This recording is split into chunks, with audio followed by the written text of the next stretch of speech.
The next morning, I watched her pounding on my own front door with both fists while her suitcase sat open in the driveway and her phone kept ringing in her hand. She was screaming my name loud enough for the neighbors to hear. "Open the door, Ethan. Open this door right now." I did not move. I just stood inside the living room, coffee in my hand, and watched her through the glass panel beside the entryway like I was watching a storm I had already prepared for. 12 hours earlier, I had still been her fiancé. 8 hours earlier, she had texted me, "I'm staying at my ex's place tonight. Deal with it." So I did. And now, for the first time since we got engaged, Kara looked exactly like what she was. Not confused. Not emotional. Not caught in some complicated situation. Just exposed. My name is Ethan. I'm 35, and I own a small HVAC company outside Charlotte. It is not some giant business with branded trucks all over the city, but it does well. I built it from nothing after spending years working under other people, taking emergency calls in the middle of the night, crawling through hot attics in August, and saving every extra dollar I could. By the time I met Kara, my life was not glamorous, but it was stable. I had a house, 2 company vans, 3 reliable employees, and the kind of routine that makes people think your life is boring until they need you at 11 at night because their air conditioning just died. Kara was different from me in almost every way. She worked in event marketing, loved crowded restaurants, knew the name of every trendy rooftop bar in the city, and always looked like she had somewhere more interesting to be. She was sharp, funny, social, and the kind of woman who could walk into a room and make people adjust themselves without even realizing they were doing it. At first, I liked that about her. I was steady. She was exciting. Felt like balance. We got serious fast. Too fast, if I'm being honest now. After a year and a half, she moved into my house. 8 months after that, I proposed. She cried, said yes, called her friends, posted pictures, and for a while, everything looked exactly how it was supposed to look. That was the version everyone else saw. The version I lived in was a little different, because from the beginning, there was always one shadow in the room with us. Her ex, Mason. According to Kara, they had dated for 3 years, broken up almost 2 years before I met her, and stayed close because they knew each other too well to become strangers. That was her phrase. She used it so often I could still hear it in my sleep. I told myself I was mature enough to handle that. I never believed in telling people who they could and could not speak to. If she had history with someone, fine. If they ended peacefully, fine. Adults had pasts. I understood that. But Mason was never just past. He texted too much. He called too casually. He had opinions about things that had nothing to do with him. If Kara had a bad day, he somehow heard about it. If we had dinner plans and she was suddenly distracted, there was a good chance his name had just popped up on her phone. When I brought it up early on, she always gave me the same look. Half annoyed, half disappointed. "Ethan, not every man wants me back." That line bothered me more than she realized. Not because I thought every man wanted her back, but because she always answered a concern about boundaries like I was jealous of the attention instead of uncomfortable with the disrespect. Still, I let things slide. Then the little patterns started building. She turned her phone over when it lit up. She started taking random walks outside to finish conversations. Once, when I came home early from a canceled install, I heard her laughing in the kitchen. Real laughing. The kind I had not heard from her in weeks. The second I walked in, she stopped and ended the call. Who was that? Jessica. But when she set the phone down, I saw Mason's name across the screen. She did not even realize I had seen it. That night, I asked her directly if something was going on. She stared at me like I had insulted her. No. And honestly, the fact that you even asked is embarrassing. That should have been a bigger moment than I let it be. Because once someone gets angry at a reasonable question, it usually means the answer matters. A month later, we had our first real fight about him. Nothing dramatic started it. Just a Thursday night dinner that got ruined because she canceled on me 20 minutes before we were supposed to leave. She said Mason was spiraling over some issue with his apartment and needed help figuring out what to do. I remember standing in the bedroom doorway holding my keys. "You're canceling date night to go help your ex with a lease problem?" He doesn't have anyone else who understands this stuff. He's 36, Kara. He can call a lawyer, a landlord, or a friend. Why is this your job? She got quiet in that dangerous way she did when she wanted to punish me with calm. Because I care about people. That was how she framed it every time. Her loyalty was kindness. My discomfort was cruelty. I should have noticed how often that trick worked. After that fight, something changed in me. Not anger exactly. More like alertness. I started paying attention instead of listening to her explanations. Mason's name showed up more than I had realized. There were late-night message previews. A saved parking receipt from his neighborhood in the side pocket of her purse. A restaurant charge for 2 on a night she had told me she was out with coworkers. Then came the engagement party issue. My sister had hosted a small dinner for us. Nothing fancy, just immediate family and a few close friends. Kara spent half the night on her phone. At one point, she stepped outside for air and stayed there almost 20 minutes. I went out to get her because people were asking where she was. She was smiling down at her screen. The second she saw me, she locked it. Seriously? I asked. She rolled her eyes. You really cannot stand not being the center of attention for one night, can you? That sentence stayed with me. Not because it hurt, because it was so unfair it forced something into focus. I had not interrupted her because I needed attention.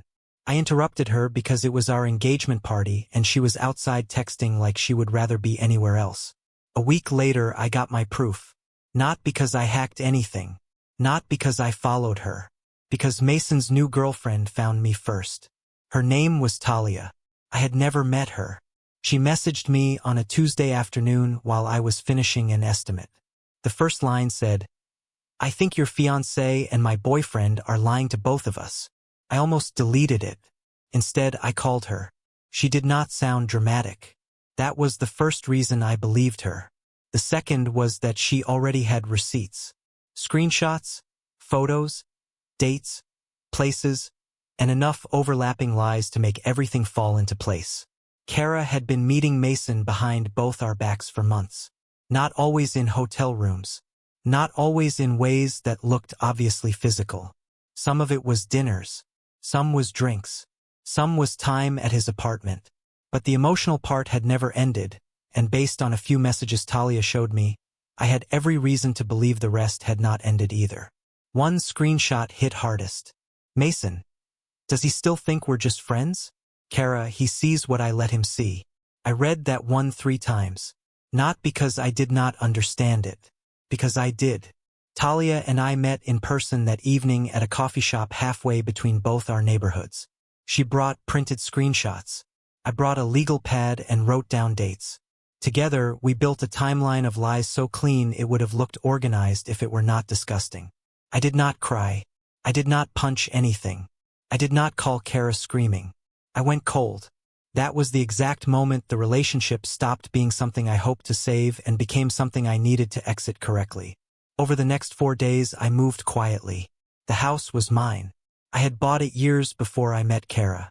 Her name was nowhere on it. The utilities were in my name. The security system was in my name. The joint account we used for wedding expenses had my name attached as primary. So I froze any withdrawals over a certain amount and transferred my own contributions back into a protected account after documenting everything. I called the venue and paused the final payment. I called the jeweler and had the custom wedding bands held before pickup. I called an attorney, not because we were married, but because I wanted to make sure any move I made was clean, legal, and impossible to twist later. Then I waited. The actual blow-up came on a Friday night. Kara came home late, already irritated, still in work clothes, heels in one hand, phone in the other. I had left dinner covered on the stove. She barely looked at it. "You could have at least texted," I said. She dropped her bag on the kitchen island. "I was busy. With work. With life, Ethan. Not everything is a courtroom." I almost laughed at that because she had no idea how close she was to the truth. I kept my voice calm. "You've been lying to me about Mason." That got her attention. Not guilt. Not shame. Just calculation. She crossed her arms. "What exactly are you accusing me of?" I'm not accusing. I'm telling you I know. For a second, I thought maybe she would finally tell the truth. Instead, she attacked. This is why I can't talk to you. You always make everything ugly. Mason is my friend. He has been in my life longer than you. There it was. The real hierarchy. Longer than you. Not my fiancé. Not my future husband. Not the man I live with. Just the newer one. We went back and forth for maybe 10 minutes. Nothing cinematic. Just the miserable sound of two people speaking from completely different realities. I told her I knew she had been seeing him behind my back. She said I was insecure. I asked why she kept lying if nothing was going on. She said I was controlling. I asked if she wanted to be with him. She did not answer. Then her phone buzzed on the counter. She picked it up. I watched her face shift. Not much. Just enough. Who is it? I asked. She grabbed her purse instead of answering. That was when the fight stopped being abstract and became the moment everything broke. She headed for the door, and I followed her into the entryway. Where are you going? She turned around, furious now, like I was the one cornering her. You know what? I'm done with this conversation. Where are you going, Kara? She looked me dead in the face.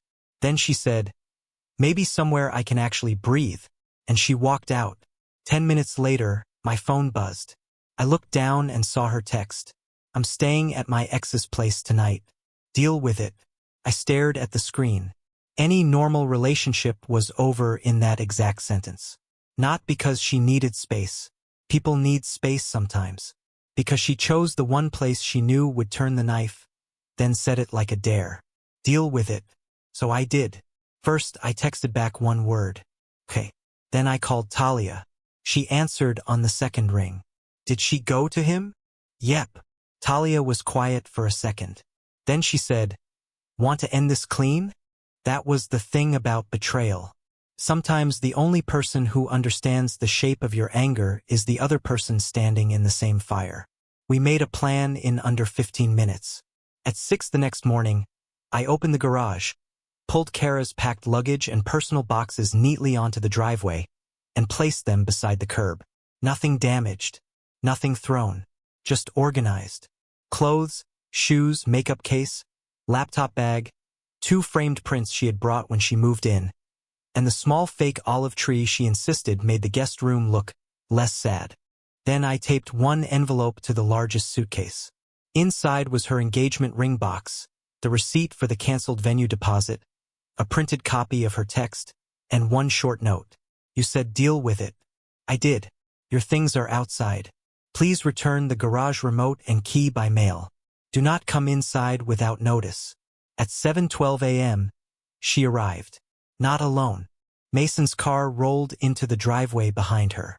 That was better than I expected. She got out first, saw the luggage, then saw the envelope sitting on top. I watched the whole thing through the camera feed on my phone even though I was physically inside the house.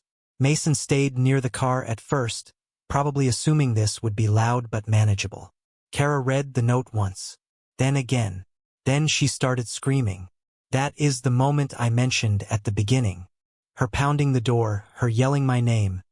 Her face twisted with the kind of outrage only dishonest people seem to feel when consequences finally become real. Mason came up behind her and tried to pull her back toward the car. Not because he cared about her. Because the neighbors were watching. Across the street, old Mrs. Dillard had already stepped onto her porch in her robe with a mug in her hand. 2 houses down, someone had paused while loading a kid into a car seat. Everybody loves privacy until someone else's bad decisions reach the driveway.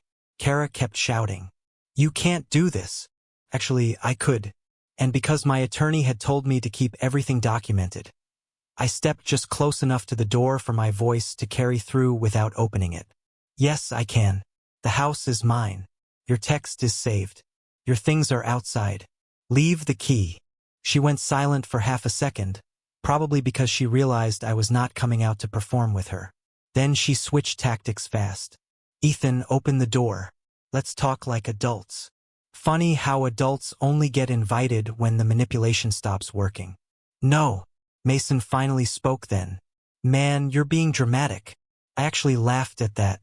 Through the door, I said, interesting choice of words from the guy whose apartment she ran to last night. That shut him up. Kara started crying next. Real tears or useful tears, I could not tell. With her, the difference had become impossible to trust. She said she had only gone there because she was upset. She said nothing happened. She said I was overreacting. She said this was crazy. She said we were supposed to get married. Then I answered with the one thing she did not expect. Talia knows too. Silence. Total silence. Even through the door, I felt the air change. Mason stepped back first. Kara turned around and looked at him so fast it was almost violent. That was when Talia pulled up. Right on time. She parked at the curb, got out, and held up her phone like she did not need anything from either of them except a clear view. The look on Mason's face when he saw her was one of the most satisfying things I have ever witnessed without touching anyone. He went pale. Kara looked from him to Talia to my front door, and I think that was the exact second she understood this was not a lover's triangle or a messy misunderstanding. This was evidence. This was coordination. This was over. Talia did not scream. She did not get theatrical. She just looked at Mason and said, "So this is the emergency you left me for?" He started trying to explain immediately. Too fast. Too many words. That always gives liars away. Kara turned on him right there in my driveway. "What did you tell her?" He snapped back. "What did you tell him?" "Beautiful. Just absolutely beautiful." In less than 30 seconds, both of them had stopped trying to look innocent and started trying to survive each other. I opened the front door then, but only halfway. Not to let anyone in. Just to end it face to face. Kara looked at me like she still thought there was a version of this where she could cry hard enough to unlock the old me. "There was no reason to do all this," she said. I looked at the luggage. Then at Mason. Then at her. "No," I said. "There was every reason." I held up my phone. "I have the screenshots. Talia has the screenshots. The venue is canceled. The account is protected. Your access code is deleted. If you left anything important behind, you can email for a time to collect it with a witness present." She stared at me. Mason looked like he wanted to disappear into his own collar. Then Kara said the dumbest thing she could possibly have said. "So that's it? You're just throwing me away?" I shook my head. "No. You did that last night when you texted me from your ex's place and told me to deal with it. That landed. You could see it land. Because for the first time that morning, she had no prepared line. No moral high ground. No clever flip. Just the memory of her own arrogance coming back in her face. I set a padded mailer on the porch step. "Put the key and remote in there before you leave." Then I shut the door. The fallout kept going for weeks because it always does. Kara tried calling from 3 different numbers. I blocked them all. She emailed twice, first angry, then apologetic, then strangely nostalgic, like maybe if she talked enough about our early days, I would forget the driveway, the text, the lies, and the months of disrespect that came before it. I did not answer. Mason and Talia ended in exactly the kind of public mess you would expect. He tried to claim he and Kara had only been emotionally leaning on each other. Talia sent him his own screenshots with timestamps. Last I heard, she was gone by the end of that weekend. Kara's friends split the way they always do in situations like that. Some said I acted too cold. Those were mostly people who only got her version first. Others went quiet after seeing the proof. A few actually apologized to me for not noticing sooner. My parents, who had liked her, were stunned at first. My mother asked if there was any chance it could be fixed. I told her no, and that was the end of it. What surprised me most was not the anger after. It was the peace. The house felt different immediately. Not emptier. Cleaner. No tension around the phone on the counter. No weird energy every time it buzzed. No pretending not to notice when a person you love acts like your presence is an inconvenience and your absence is useful. About a month later, I found the last little thing she had left behind. A coffee mug in the back of the cabinet with a chipped handle and gold letters that said "Good Vibes Only." I remember standing there in my kitchen looking at it and laughing for the first time since the breakup. Good vibes only. From the woman who spent months feeding attention to her ex, lying to my face, then texting me from his place like I was supposed to accept humiliation as part of marriage. I threw the mug away. Not dramatically, just finally. That is the thing nobody tells you about self-respect. It does not always look loud. Sometimes it looks like changed passwords, canceled deposits, labeled boxes, and a locked front door. Sometimes it looks like coffee in your own living room while the person who played games with your future realizes too late that you were never as trapped as they thought. I did not win because she lost it in my driveway. I won the moment I stopped arguing with the evidence and started believing what her actions had already said. If someone wants to punish you by running to the one person they know will hurt you most, let them. Then believe them and act accordingly. Thank you for watching. If you enjoyed the story, don't forget to subscribe and turn on notifications so you don't miss the next one. Hello everyone. Many viewers asked how the stories on this channel are created. So I would like to explain. All the videos on this channel are produced with my own creative contribution. I research the story ideas, prepare scripts, add narrations, edit visuals, and organize the content in a way that creates a unique experience for my viewers. I do not simply re-upload content from other creators.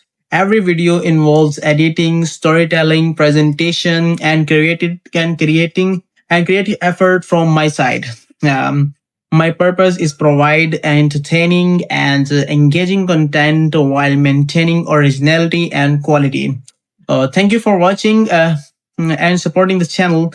I appreciate every subscribers and viewers who joins this journey. Thank you so much.